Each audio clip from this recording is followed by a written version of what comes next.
a lot of times you're going to get an equation that's not in the standard form, and you've got to put it in the standard form. I mean, it's quite common that you get that general second degree equation written like that, and then you have to put it into the standard form.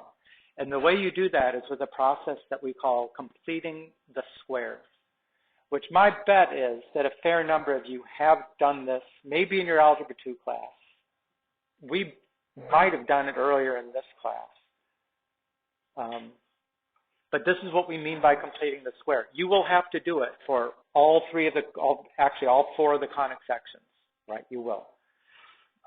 By completing the square, what we mean is when you know two terms of a quadratic trinomial, the squared term and the linear term, then it's picking the number that goes here so that you have a perfect square trinomial. Do you want to get that? Right. And the meaning that when we get done with this, this should be some binomial factor squared. All right, here's the steps you do to find the number that goes here. You take half of the b, the middle coefficient, 6/2, is 3, right? And then you square it. 3 squared equals 9. And you put a 9 here. Okay, now, looking at that, right, if I had to factor that quadratic, I would say, what two numbers, their product is 9 and the sum is 6? And you would say 3 and 3, which means x plus 3 times x plus 3, which is x plus 3 squared. So by choosing the right number, we made a perfect square trinomial. That's what we mean by perfect square trinomial. Okay. Same drill here, right?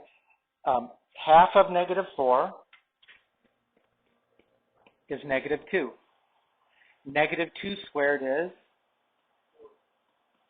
4. Remember, it's always positive. You're never going to be putting a negative number into that third position. It's always positive. Pierce?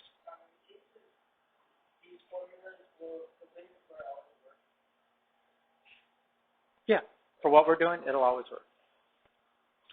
Okay, so now again, now that I add that number there, you could think of it as a factoring problem. What two numbers, their product is 4 and the sum is -4. And you would say -2, -2. X minus 2 times x minus 2, which is x minus 2 squared. I mean, honestly, I never used to think of it that way. I always thought, okay, whatever is the half of the middle number, that's what goes there. Right? Since that was 6/2 was 3, that was 3. Since this is -4/2 is -2, that's -2.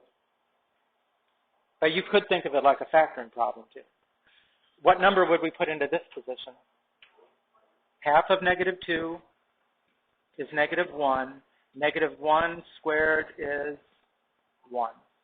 1. Right? That's what we mean by completing the square.